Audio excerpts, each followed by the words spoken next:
I was reading Shigeo Shingo's book on production, and one of the things he talked about was the difference between know how and know why. And it really got me thinking from a complete entrepreneur perspective, even though it's an industrial engineering book. And it really, from a perspective of the psychology of the entrepreneur mind, it's very important too. I can tell you that I've been more of a know why person most of my life, and I kind of figured it out a little later on. Because even like, for instance, when I was in school, my brother was really good in math. I mean, this guy could do algebra, calculus, you name it.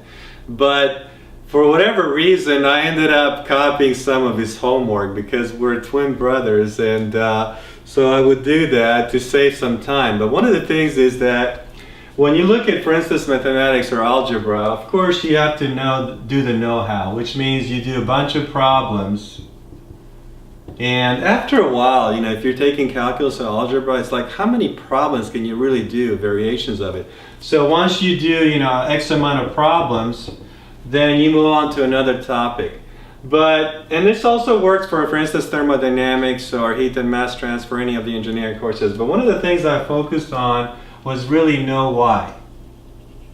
And so while and even I've seen students do this, when a bunch of my student friends would focus on doing a bunch of math problems or engineering problems, I really didn't focus on doing a lot of them. What I focused on was why.